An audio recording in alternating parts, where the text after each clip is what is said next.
So good morning, everyone. We've got a couple of weeks left before the summer season ends, but the plan here is to continue our study of Sefer Yehoshua.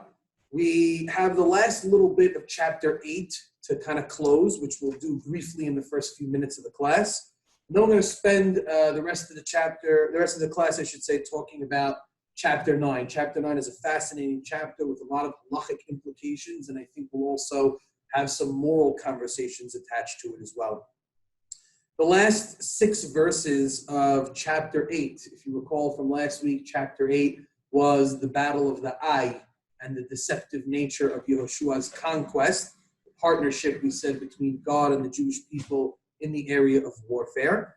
The last part of the chapter concludes with a very interesting ceremony, okay? And it's a ceremony that finds its roots in the Torah. In fact, the ceremony that was mentioned in this past week's Parashat Re'eh.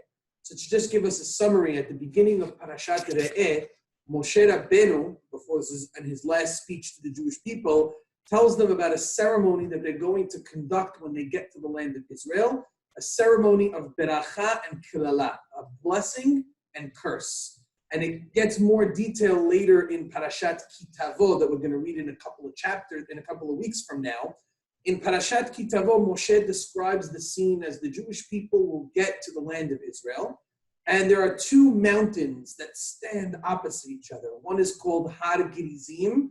The other one is called Har Eval. 2 mountains that stand next to each other and create a valley in between them. And Moshe describes the scene as half of the Jewish people will stand on the mountain of Har Gerizim, where the beracha will be presided over. And the other half of the Jewish people will stand on the opposite mountain on Har Eval, where they will preside over the curses. And the tribe of Levi will stand in between the 2 mountains in the valley.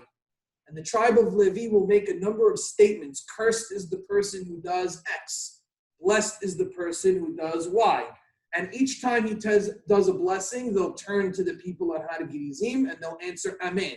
And each time they pronounce a curse, they'll turn to the people at Har Eval and they will say Amen. And this very dramatic ceremony seeks to instill in the Jewish people the idea that you have free will. You have choice in life. You could choose to do A or you could choose to do B. And the choice of A might result in beracha, following the path of God, whereas the choice of B will result in curse and kilala and punishment and consequence from God. And the choice is really yours. You can choose to stand on whichever mountain you want, make those decisions, and God responds in kind with you. That's the ceremony that Moshe Rabbeinu describes briefly in Parashat Re'eh, which we read last week's Parashat, and in more detail in a couple of weeks in Parashat Kitavo, that's in the Chumash. After the Jews defeat the Ai in this past week's, in the chapter that we discussed last week, Yehoshua conducts this ceremony. You can see in verse 30, it says, Az yivnei Yehoshua mizbeach. At that moment, Yehoshua built an altar, L'Adonai Elohei Israel, to the Lord their God, Behar Eval, on the mountain of Eval. That's the mountain where the curse is going to be presided over. Ka'asher tziva Moshe Eved Adonai et Bnei Israel. Just as Moshe, the servant of God, commanded the Jewish people. Kakatuv beSefer Torat Moshe. As it was written in the book of the Torah of Moshe, is referring to the Chamisha Chumshei Torah. Mizbah Avanim Shelemot Asher Lo Henif Alehem Barzel. Yehoshua followed the guidelines from the Torah about how to build an altar. In Parashat Yitro, right after the Jewish people received the Torah, Moshe outlines some details about how to build an altar. What are some of the rules about an altar? One of them is Avanim Shelemot. They have to be whole stones, uncut, and that you did not use to fashion with metal. The commentaries explain metal is used to create weaponry, which shortens the life of man in battle. And a mizbeach is used to create shalom, peace between man and God. And you don't want to conflate the two. You don't want to mix warfare together with peace, right? And so it's interesting that now is when Yehoshua should build the mizbeach. After very brutally defeating the cities of Jericho and Ai, now Yehoshua makes this peace altar and follows the guidelines of Moshe not to cut it with metal, which is a sign of warfare.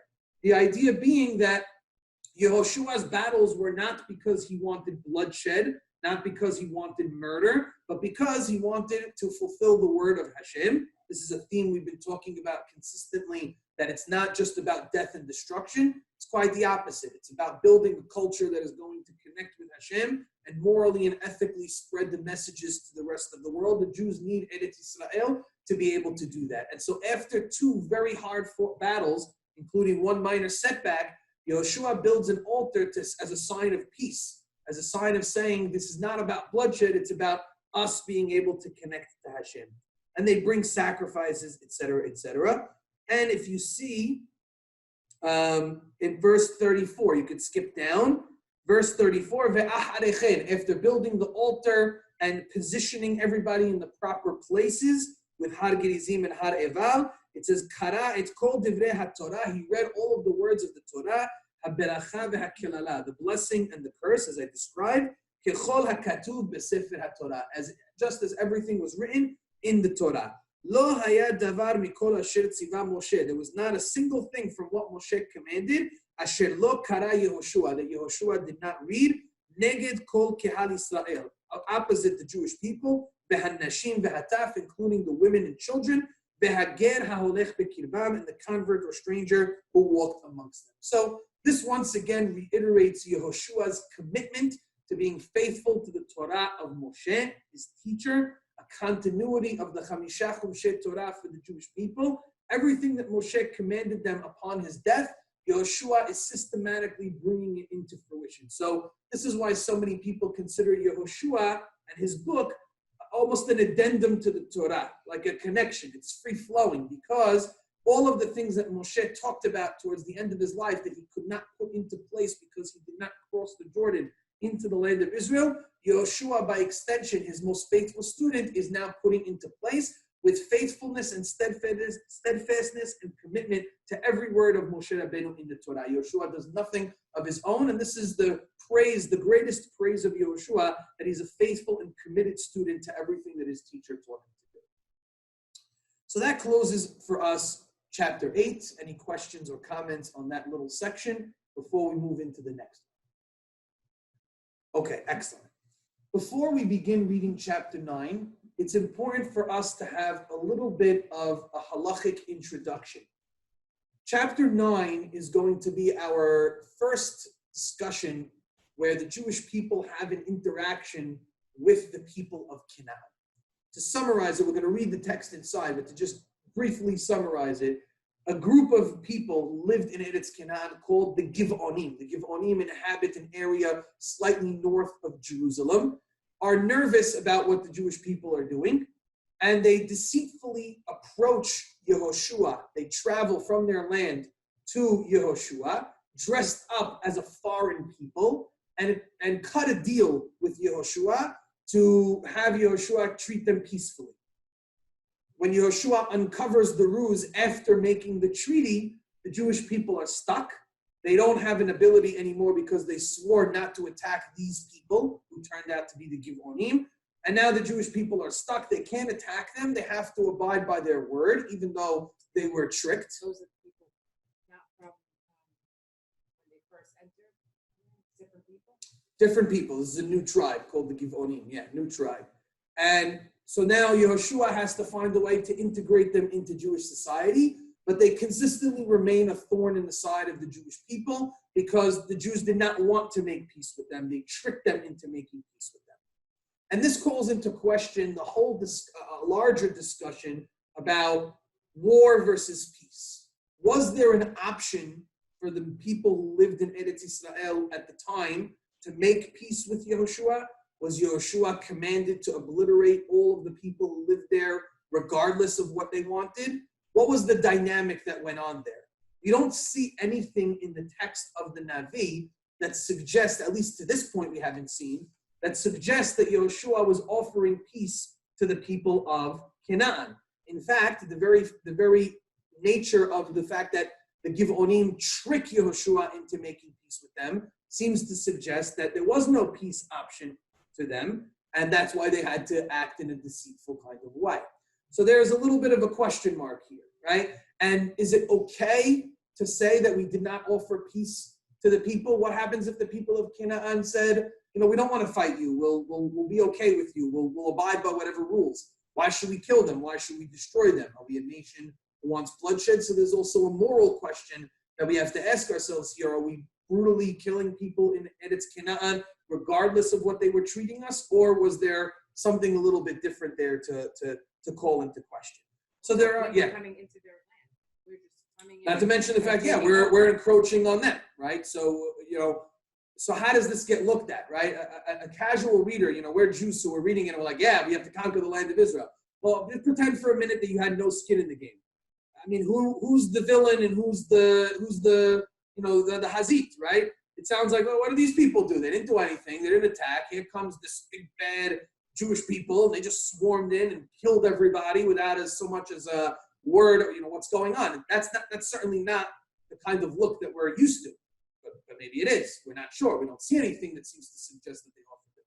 Why did we have to go into the land that didn't belong? Why couldn't we find our own place that wasn't inhabited, that we had to fight for? Because, I don't know, I'm thinking, let's say even in today's day, could the people go back and say, look, this wasn't even your land?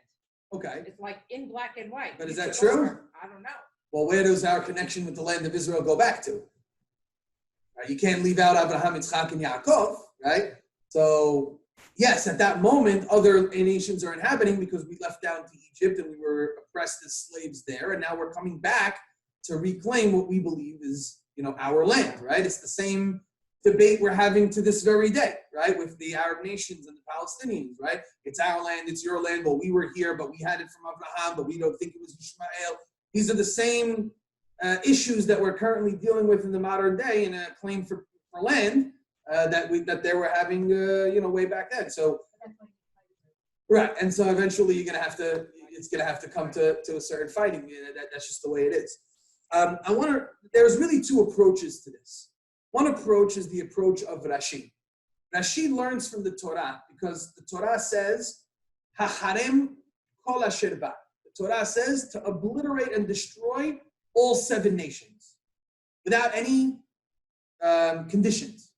And Rashi takes that at face value. There is no option for the members who are living in Canaan at that moment to get peace. They all needed to be destroyed. They all needed to be killed. Yehoshua didn't give them any options. And it was man, woman, and child completely obliterated because the Jews needed to conquer that land, and the nations were so corrupt that God said there's no reason to ask them for peace. On the flip side, there's another chapter in the Torah which says that anytime we approach war, we always call for peace before war, before battle. So Rashi says that only applies to people outside the land of Eretz Israel, or if it's not the 7 Canaanite nations. But there was a unique law in Rashi's mind that the 7 Canaanite nations had to be destroyed. And Rashi's explanation fits very nicely with our chapter because it explains why the Givonim have to resort to deception to convince Yehoshua to give them peace because Yehoshua was not prepared to give peace to anybody who lived in the land of Eretz Israel. That's Rashi's approach. I'd like to read to you the words of Rambam, Maimonides, in the 6th chapter of his Mishneh Torah. In Mishneh Torah, in the 6th chapter of what he calls the laws of kings and war, Hilchot Melachim U'Milchamot. The Rambam writes the following. I'll read to you and translate, and you'll see what he says. He says the following. En osim milchama im adam ba'olam. The Jewish people are not to perform a war with anybody in the world ad shekorim lo leshalom, until they first ask for peace. We are not by law allowed to conduct a battle without first trying to make peace. Ehad milchemet hareshut. That could be a battle which is not a mitzvah. So, for example, if we're trying to expand the boundaries of the land of Israel or conquer more territory, right? Or an enemy is potentially coming to attack us, so it's not a mitzvah to attack them. Our first resort, our first line of defense is diplomacy. Try to make peace. How does Rambam know this? Echad reshut ve'echad melchemet mitzvah. Or if it's a battle for a mitzvah, such as conquering the land of Israel. Shne'emad, the pasuk says, he quotes a pasuk from Devarim chapter 20. I believe this is the end of this week's parasha coming up. Ki tikrav el ir, when you shall encroach upon a city, lehilahem aleha, to battle that city, the karata eleha leshalom. You must first call out to the city in peace. Im hishlimu, if the city decides to make peace with you, Now, making peace doesn't just mean, yeah, we'll make peace. There's conditions, right? What are some of those conditions? Number one, the kiblu sheva mitzvot. They accepted upon themselves to abide by the 7 Noahide laws. Sheva mitzvot b'nei Noah. Shenitztavu b'nei Noah alehem. If they accept that condition number one, to follow the laws of the 7 mitzvot b'nei Noah, which include not doing idol worship, which include no murder, theft, adultery, they have to follow those laws. Then he says, "En horgim mehem neshama." We're not permitted to take a single soul. Can't kill anybody. Veharehen lamas. Condition number 2, the nation has to pay us taxes. We own them, right? And as a result of that, they give us a tax pay. Shene'emar, as the pasuk says, "Yiyu lecha lamas va'avaducha." They shall be for you the tax paying, va'avaducha, and they will serve you. Kiblu alehen hamas. Let's say they accept upon themselves to pay taxes to the Jewish government. Velo kiblu ha'avdut, that they did not accept upon themselves to serve the government. In other words, they're going to contribute in a certain way to the government's needs. Or shekiblu ha'avdut, or they accepted to serve. Velo kiblu hamas, but they did not accept to pay taxes. En shomim lahem. Now we don't have any responsibility to listen to them. Ad she'ikablu shenehim, until they accept both conditions. So there's essentially 3 things that the nations have to do in order to make a peace treaty where we will not conquer them, according to the Rabbi. 1, they have to accept the 7 laws, Sheva mitzvot b'nei Noah. 2, they have to be willing to pay taxes to us. 3, they have to be subservient to us. And Rabbi will explain what that means in a minute. The avduchi kabluhi, what does it mean that they're going to be subservient to us? How do they serve us? Shiyu nivzim ushfanim lemata. They have to occupy the lower status of society.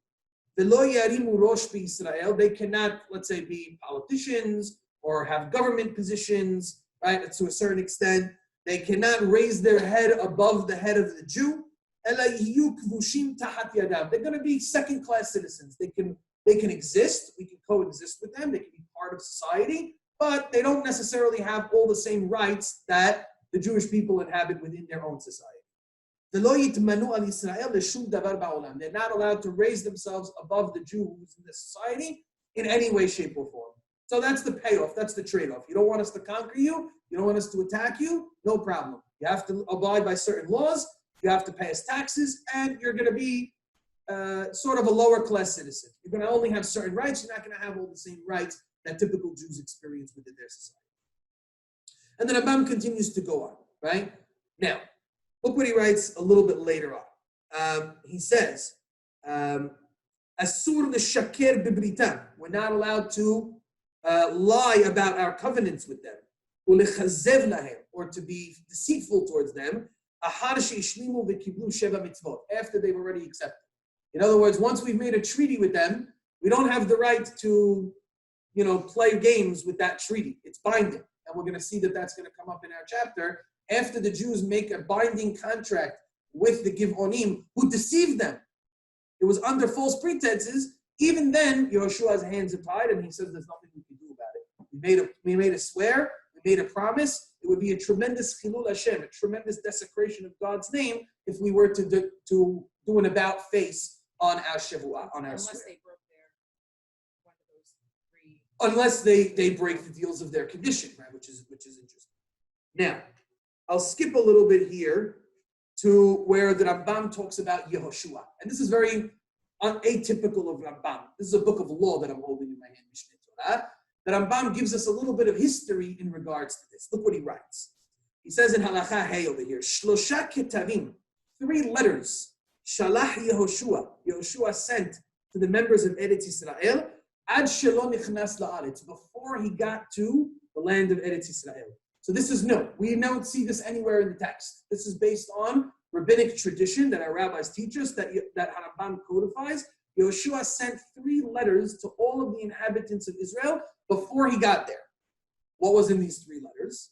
Harishon shalach lahem, the first that he sent to them was, Mi sherotzeh livroach haivrach. Anybody who wants to run away, you can run away. Abandon the land, and we'll just take it, and we'll leave you alone. Apparently, nobody got any message. Nobody ran away. Our rabbis tell us one nation, the Girgashi, exited, but the rest of the nation stood their ground. So Yehoshua sent the second letter. The Hazar v'Shalach, he sent another one. Yashlim. Anybody who wants to make peace can come and make peace according to our conditions. When Yehoshua got apparently closer and closer and saw that nothing had happened, he sent his third letter. Hazar v'Shalach, anybody who wants to wage war, Ya'aseh. They can come ahead and wage war. And in fact, if you take a look at the very opening of chapter 9 that you have in front of us, what does it say? It says that this is what the kings themselves did. Verse number 1 in chapter 9. Vahi kishmoa kol melachim. When all of the kings had heard, asher be'ever who were on the other side of the Jordan. Right, skip to verse B. What did they do?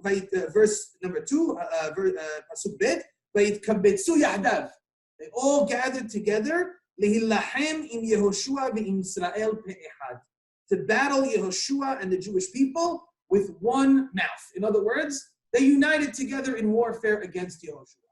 So it's clear that at a certain point, the Canaanite nations ignored Yehoshua's option for peace. They certainly did not leave. They said, we're going to hold firm, we're going to stand our ground, and we're going to battle it out with Yehoshua. But the option was there for them to go ahead and do it. Okay. Now, if the option for peace is there, it's going to make it very difficult to understand our chapter. Because our chapter says that the Givonim approached Yehoshua with deception to trick him into making peace. Why did they need to trick Yehoshua? If Yehoshua offered everybody the option to make peace, including the 7 Canaanite nations, and that was there, why did the Givonim need to disguise themselves to make peace? Just come to Yehoshua and say, Yehoshua, I want to take you up on your offer to make peace, and go for it. What's the need for the deception?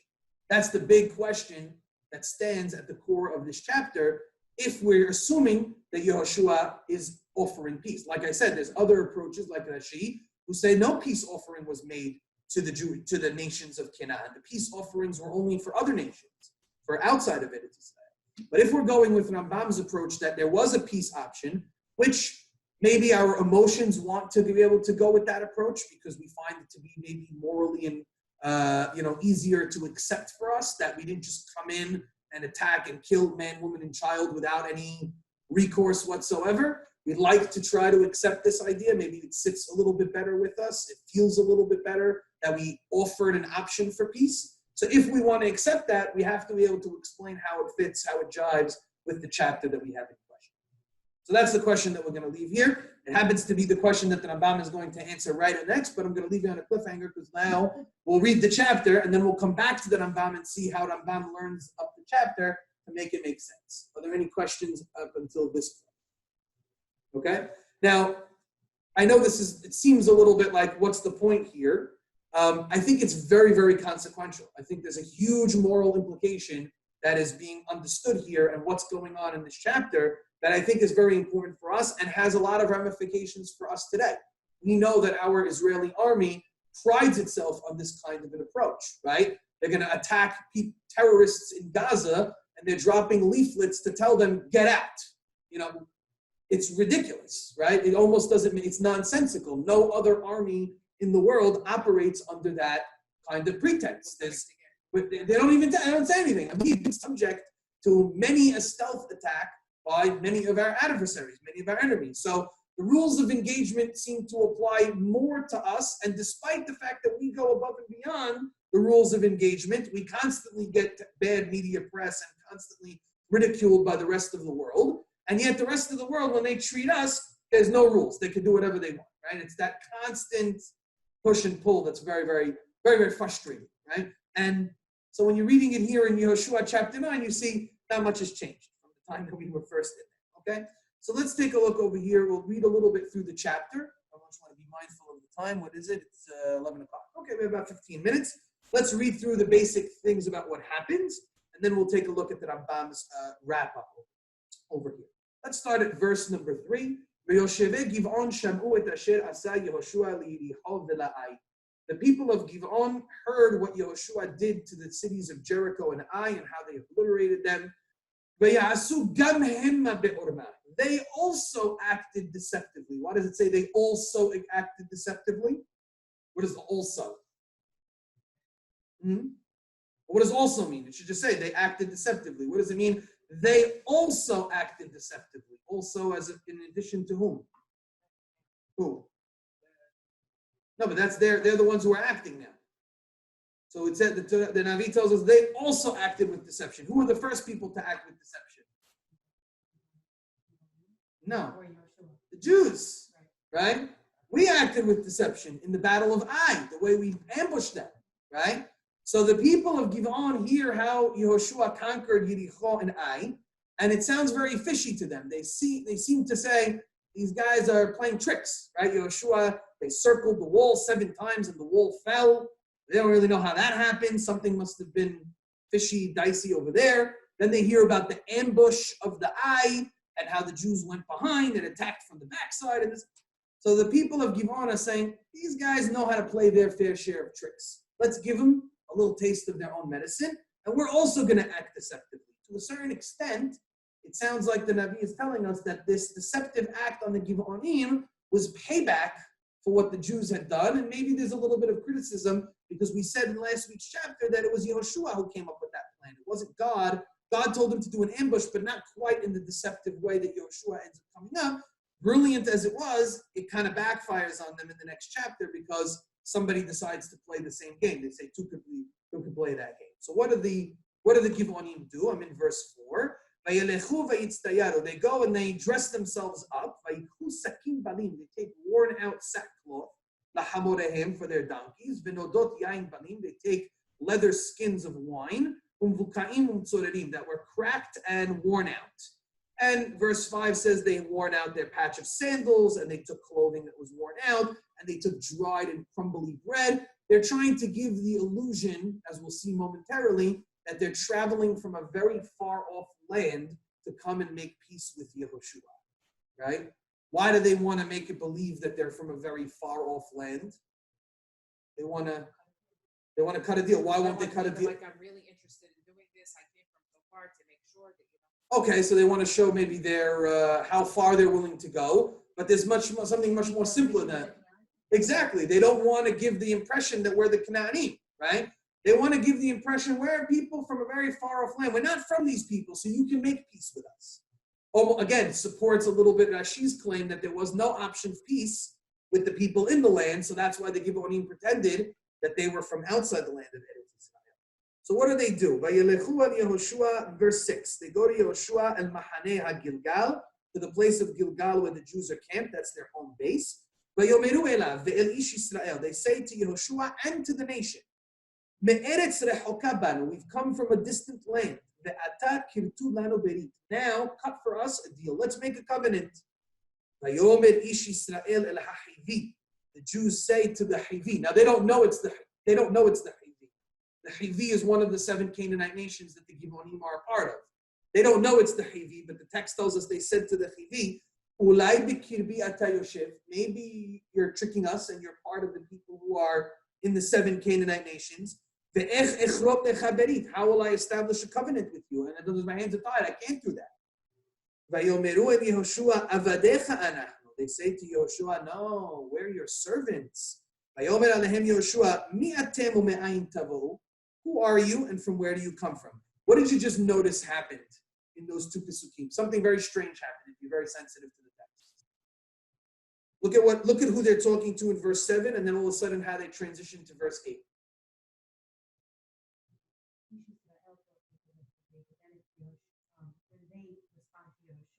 Very good. So something happens here.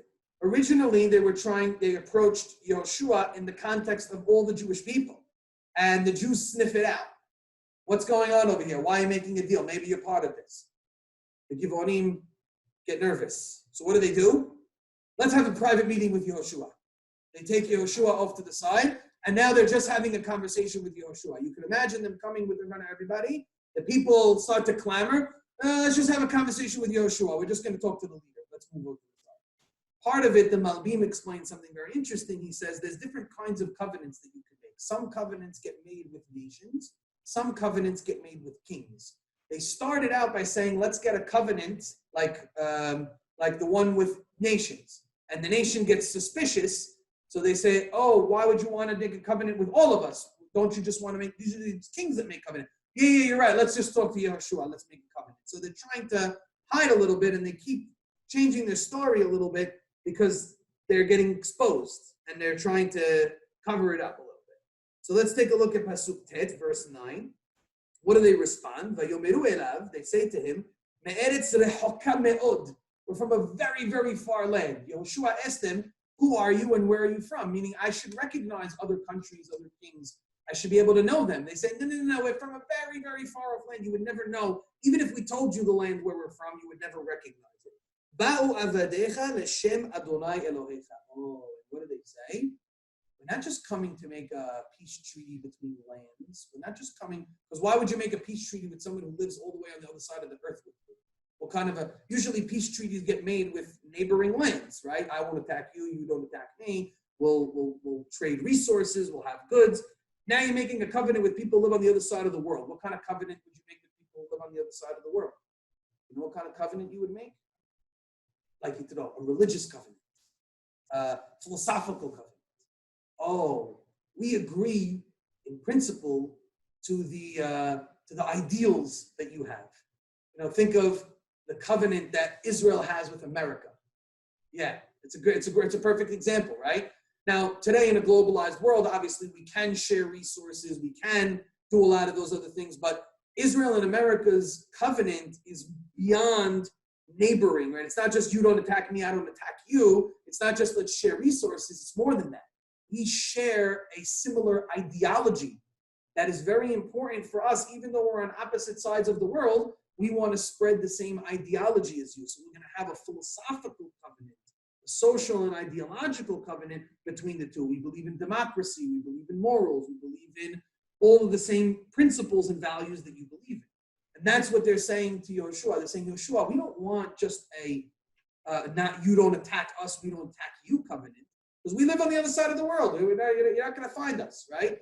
Oh, we're going to make a covenant, Ladonai Elohecha. For your God. In other words, we're going to believe in what you believe in. We're going to spread your ideology to other people. We heard all of his great things. And everything he did in Egypt. Everything he did to the Amorite kings. To Sihon and Og. Look at all the amazing miracles that they did. We believe in that. We're buying into that. We want to spread that ideology to the rest of the world. Notice something very interesting. What do they omit? When they say we heard about all of the miracles, they say we heard about what happened in Egypt, and we heard about what you did to Sihon and Og, the Amorite kings, before you entered the land of Israel. What didn't they mention? What did they leave out? What happened with Ai? What happened with Yericho, the crossing of the Jordan River? Why did they leave all that out? Exactly. Right? They're giving off the impression we're on the other side of the world. We didn't hear any. How would we have, if they would have said to each other, oh, we heard what just happened with you in the Ai. Really? You heard what just happened in the Ai? Well, you said you were coming from the other side of the world. How could you have heard? Right? No cell phones, no communication. How could you have heard? Right? So they're very, very cunning. They know what information they can give and what information they can't if they're going to put up this ruse that they're this far off nation coming from the other side of the world. They never even answered the question. Where are they from? They're telling him it doesn't make a difference where we're from. You're not going to recognize where we're from, right? We're from a country that you never heard of, right? It's not a globalized world where everybody heard of everything. So unless you lived in that specific area, you're sure you never heard of them. That's basically what they're telling you. You never heard of us, right? So it's not worth telling you. Again, it seems fishy. There's certainly fishiness about it. But the prospect of making a treaty with people who are willing to spread the knowledge of God to the rest of the world, I guess, is very enticing. Our elders, this is the Givonim still speaking, our elders told us, go take bread with you and go to be their servants and tell them, Avdechem anachnu, we are servants, and now we ask you that you make a covenant with us. In the next few verses, they now highlight and try to prove that they're from a far-off nation. They say, look, this bread that we took, it was hot when we left. Now look how crumbly it is. Right? Our shoes were brand new when we left. Now they're all worn out and broken. Our clothes were brand spanking new when we left. Now they're gone. Right? Our canteens were made of beautiful new leather. Now they're completely worn out. Right? And so they're giving off this, they're highlighting to Yeshua, you could trust us. Right? You could trust us.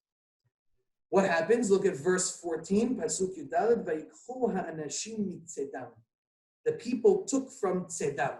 And this pasuk has multiple layers. The word tzedam means food.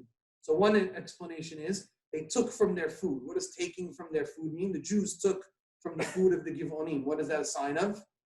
Breaking bread. It's a sign of a brit. So one idea is, yes, they made the brit. Others, commentaries say, there's another double meaning. Yeah, go ahead. No, isn't it like with the bracelet? That's smidim. Those are smidim. But you're close. You're in the right realm. Who else was a tzayid? Oh, right. Hunter, Esav. What does the word say? That sometimes you hunt somebody not with an arrow. You can hunt them with words. You can convince them, trick them of something. So it says, Vayikhu ha'anashim, the people took mitzedam from their hunting words. In other words, they bought their excuse. They bought into what it was that they said. And you can even combine the two as when they saw the bread that they were holding was so dry and crumbly, they recognized, oh, that was a convincing argument to the Jewish people that indeed they came from a very far off land. I think we fell way too fast. We were too gullible. We were a little naive. So. Especially since you're really facing enemies who right. don't want you, whatever. So I feel like it's so easy to just say, let's see what we can get away with. Right. So maybe that's a support for the Rambam's perspective. Meaning, if Yehoshua indeed offered peace, it wasn't as monumental an act to make peace with somebody. In other words, according to Rashi, that they're not allowed to make peace, they have a commandment not to make peace, it seems a little naive that they would transgress the words of the Torah based on these arguments. You'd think they would cross the T's and dot the I's and really get into an investigation here about what it was if it was so anti the Torah to do such a thing, right? The Rambam's perspective, which says that Yehoshua was offering people peace and did allow for peace, could maybe explain why he was quote-unquote gullible. It wasn't so much that he was gullible, it's that he was okay with making peace with people. But there is a nuance to what the problem was. There was a nuance here as to what goes wrong, because we're going to see after they uncover the deception, people are very upset. The nation is very angry that they fell for this. Yeah. An excellent question. Take a look at the end of verse 14. Did you read it? Right at the end of verse 14, it says, they took from their bread and from their words, they did not ask the word of God. And that is a criticism to them. They made a decision on their own without asking God for it. And that's the Navi's way of saying they made a mistake, right? If they had only taken that time, instead of doing based on what their eyes saw, and they had the Urim Tumim, they had Nivu'ah, they certainly did not lack methods of communication with God. So take the 5 minutes, turn aside and say, God, we got this peace treaty. Tell us what to do. And God would have said to them, it's a tricky nation. They're not yours. Send them away. Kill them, blah, blah, blah, whatever it may be. Right? They don't take the time to ask God. And herein lies a nice little message. When you don't take the time to ask God, God does not intervene. Right? So now you could ask, so how come God didn't come to Yehoshua and do it? God says, you don't want to ask me? Right?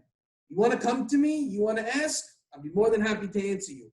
But I'm certainly not going to intervene miraculously to save you from a mistake that you could have easily come and asked. That was the whole point Hashem was trying to make from before, is that you need to rely on me and not just think that you can go out on your own.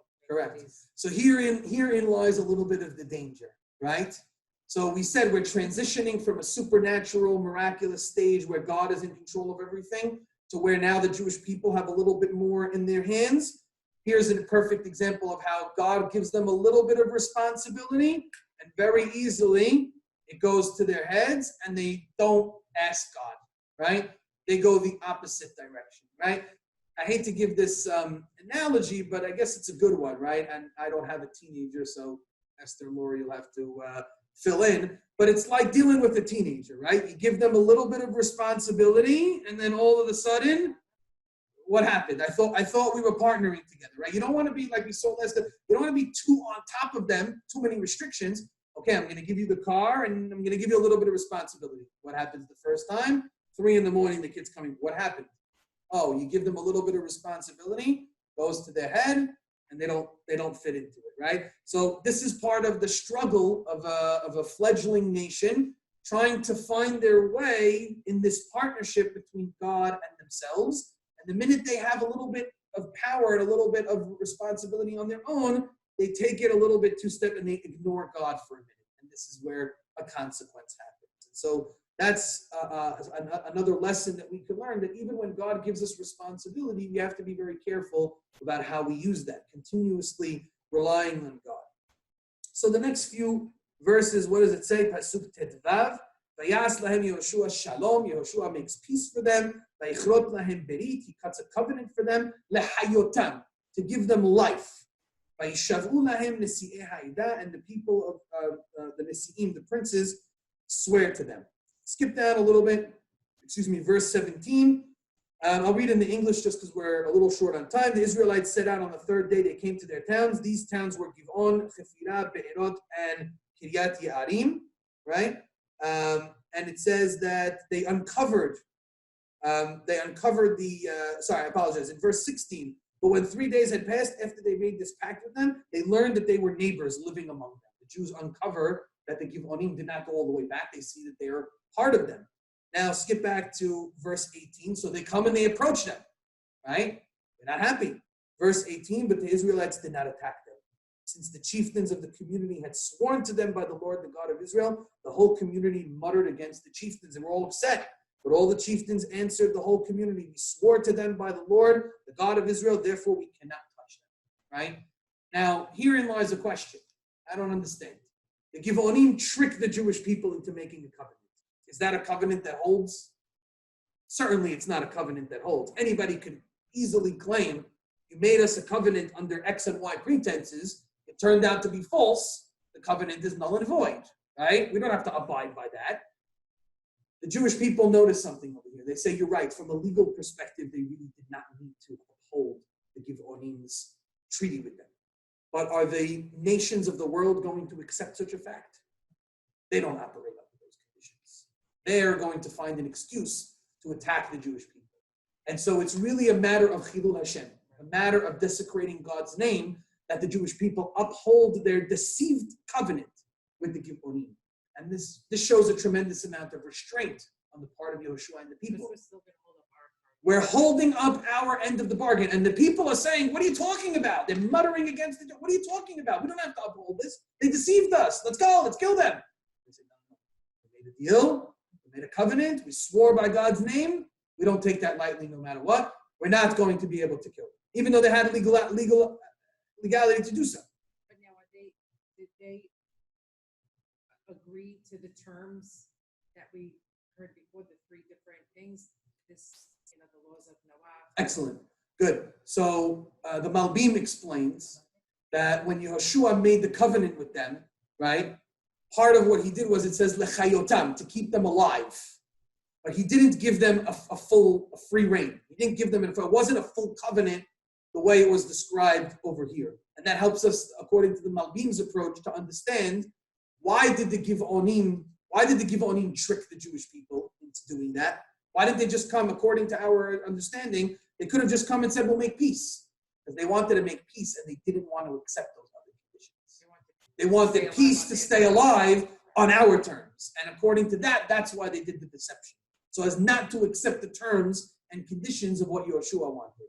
And that's in fact what has to happen. Yehoshua leaves them alive, but the Givonim are not required to fulfill any of the other things. But Yehoshua is going to come up with a compromise. He's going to come up with a deal in the middle. Jacqueline, looked like something was... No, it was good? Okay, good. So to just round it out, right? So the Jews uphold their covenant with the Givonim, despite the thorn in the side that it is. But Yehoshua makes a stipulation. Take a look at verse 20 first. Verse 20, he says, this is what we will do to them. We will spare their lives so that there may not be no wrath against us because of the oath that we swore to them. The Jews are nervous. If we go back on our oath, who knows? Maybe God will start to punish us as a result of that. And the chieftains declared concerning them, they shall live. The Givonim have to stay alive. And they became hewers of wood and drawers of water for the whole community. as the chieftains had decreed concerning them. So what do? They do the conditions.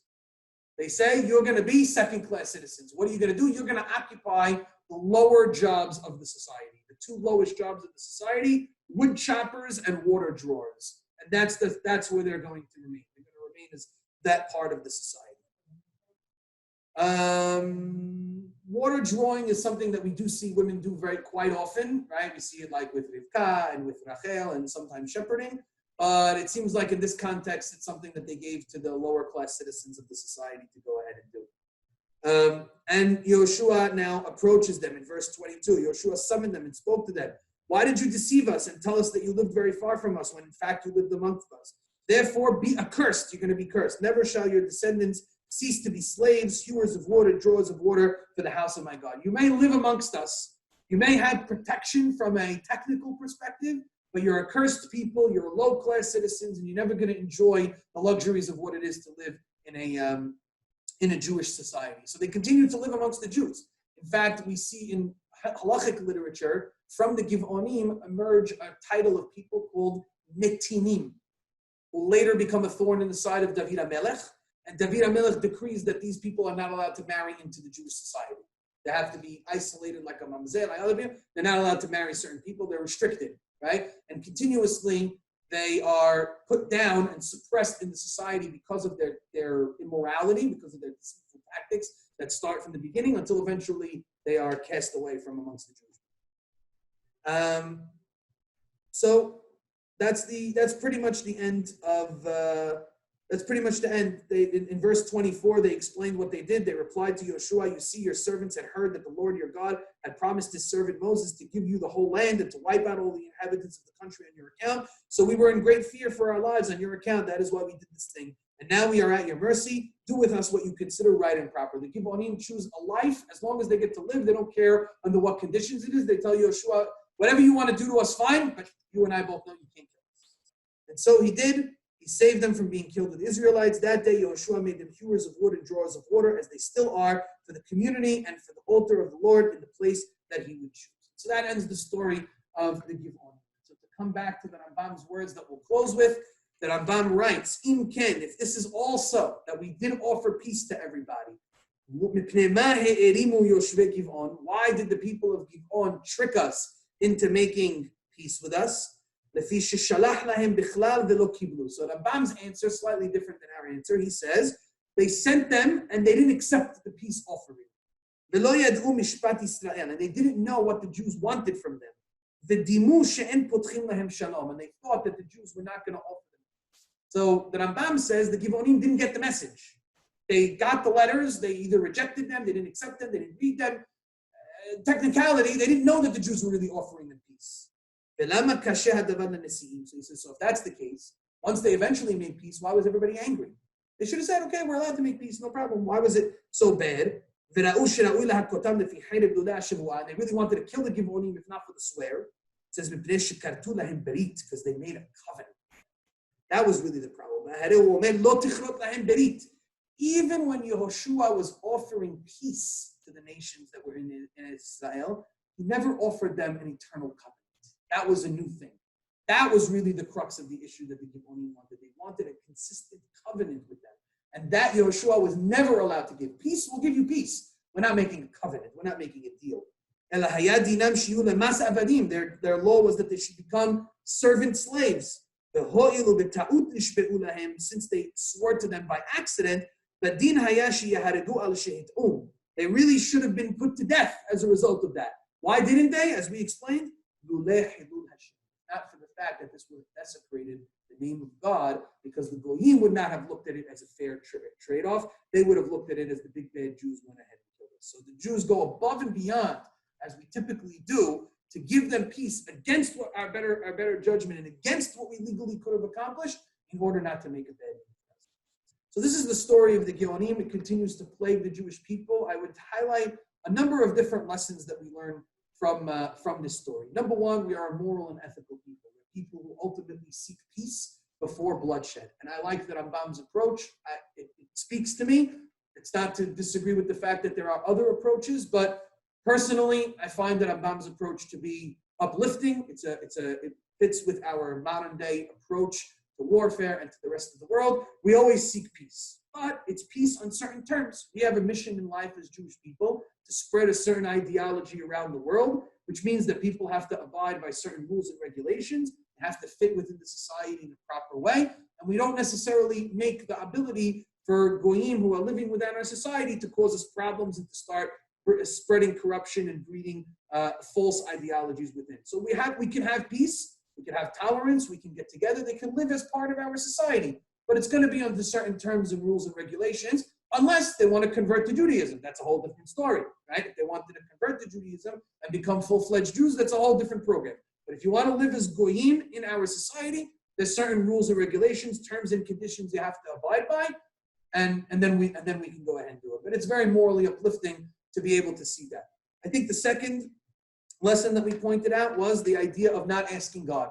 That idea of when you get responsibility, you cannot ignore HaKadosh Baruch Hu. And this story could have had a very, very different outcome had Yehoshua and the Jewish people taken the time to take a step back and say, I know we're in charge, and I know we have to come up with the strategics and the tactics as we just saw before, but we can't X God out of the picture. We need to go ahead and ask God, and that would have been a way of avoiding this entire thing. And finally, the idea of upholding our word and the importance of a swear and an oath in the eyes of the Jewish people, so much so that even one made under deceptive pretenses that we could really legally get around, we still upheld it in order to show a proper face to the goyim and to understand that we're people of our word no matter what. And that idea of portraying ourselves in a moral and ethical way, taking the high road to the rest of the nations of the world, is something that is emphasized here in the text of the Navi. So morality, peace, asking God and involving God, and taking the moral high road against the nations. I would say 3 lessons that we come out of this somewhat challenging story of the Givonim. And Be'ezat Hashem will continue a little bit afterwards. There was one other thing, if you just permit me 30 seconds. The question, another answer that Rabbi Michael Hatton brings in is why the Givonim tricked them. He says, you want to know why the Givonim tricked them? He comes up with a very different explanation than anything we said. He says, look at the beginning of the chapter. The beginning of the chapter says that all the nations of Canaan banded together to fight the Jewish people. Givonim didn't want to fight the Jewish people. But they also couldn't make outright peace with the Jewish people. Why not? They didn't want to go against the other Canaanite nations. They were nervous. If we make outright peace with the Jewish people, now we don't have to worry about the Jewish people. Who do we have to worry about? The other people are going to come and say, you made peace with the Jewish people? We're going to kill you. So the Givonim had to play a little in-between trick, he says. He says, on the one hand, they didn't want to fight the Jewish people. They knew that was a lost cause. On the other hand, if they make outright peace with the Jewish people, they're not so sure the Jews are going to save them, or if they're going to even come to bat for them. And maybe in the interim, as they're making peace, the other Canaanite nations say, traitors, we're going to kill all of you, right? So they tried to play a little in-between game by deceiving the Jews and at the same time deceiving the other nations of the world to make sure that they found a soft spot where they could be able to live. All they cared about was life. And it seems that nobody else ratted. It seems that nobody else ratted. And once they officially made the peace, now they lived amongst the Jewish people to have protection. They lived amongst the Jewish people.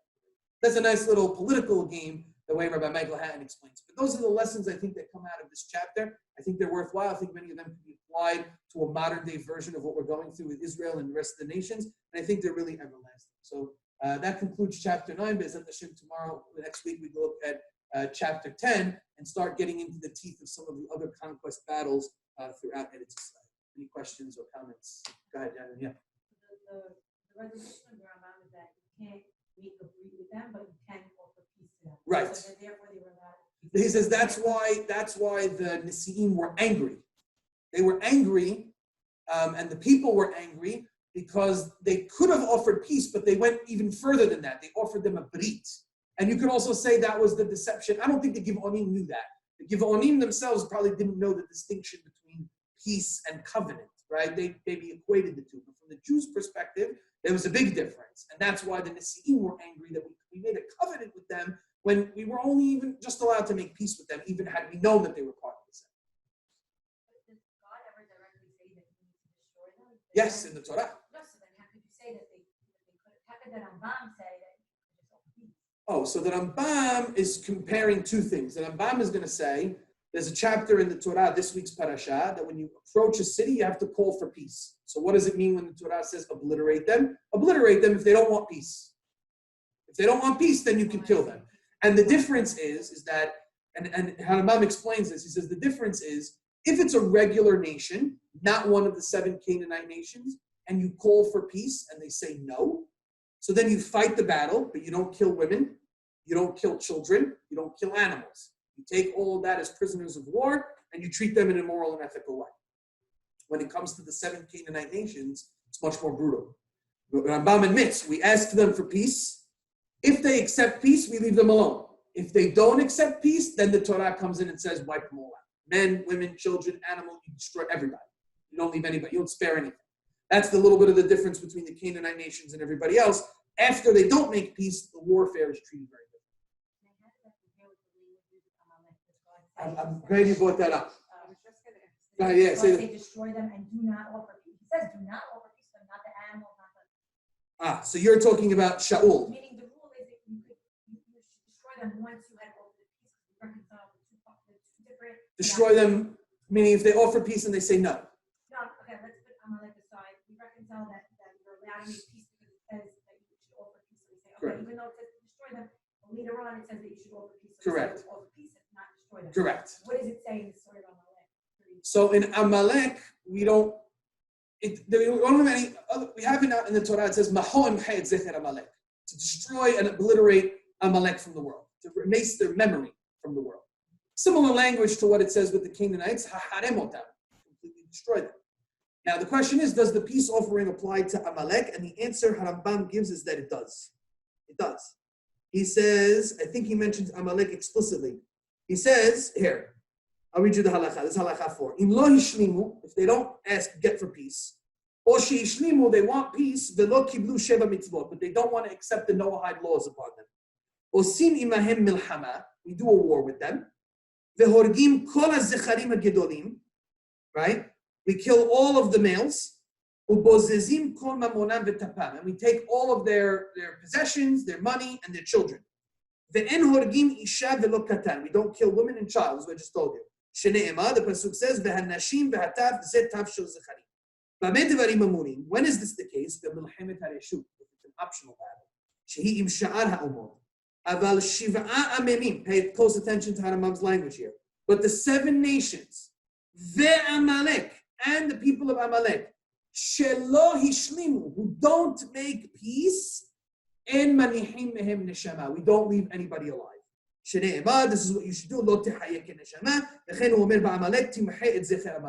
them. What do you see from the Rambam's words? The mitzvah to obliterate the 7 nations and to erase the name of Amalek is only if they're not willing to make peace with you. If they're willing to make peace with you and abide by the conditions, take them. Very controversial law by the Rambam over here. Rambam is saying if an Amalek tells you, I'm willing to keep the 7 mitzvot b'nei Noach and I'm living in them, you keep them alive. That's not typically the way we've been taught the mitzvah.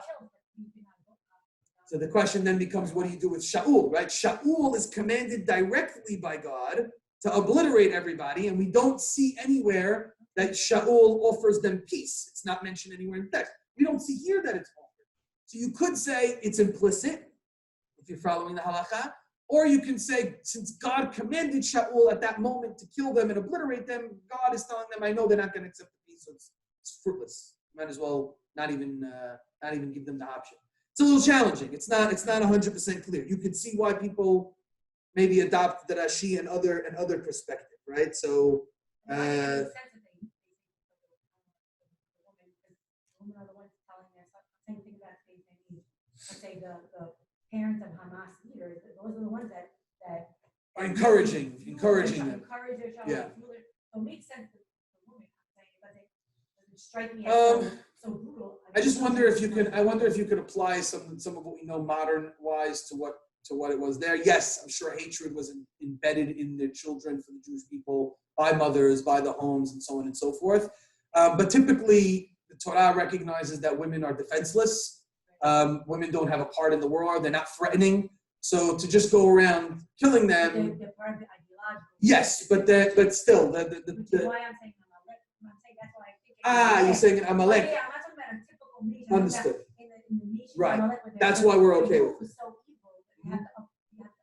Yes. So where's the roots coming Yes, from? 100%. It's coming from the mother, it's coming from 100%. home. Yes, I agree with that. And that's why it's such severe case, like I'm saying, it's a severe case. Yes. on there. Yes, absolutely. Amalek was a severe case. These nations are also severe cases, and that's why it would be cruel to allow such ideologies to fester within the world and continue to spread and have a teeth to them. Other nations are not as threatening for us as these nations are in terms of how they combat our Their ideologies. hatred is not as deep-rooted. Yeah, it would seem to be the case. It would seem to be the case. So, I mean, it's important to understand there's multiple paths to this. It's not black and white. There's different approaches. You can see there's a lot of piecing the puzzle together, the psukim in the Torah with the stories that happen in the Navi. This is why I love these kinds of stories, because they're so dynamic. You're now trying to piece together laws in the Torah and the Navi. The Navi helps to explain the Torah helps to explain the Navi, and you have to build the relationship between the two of them. It's quite dynamic, and it's not always black and white. The Rambam has his approach, Rashi has his approach.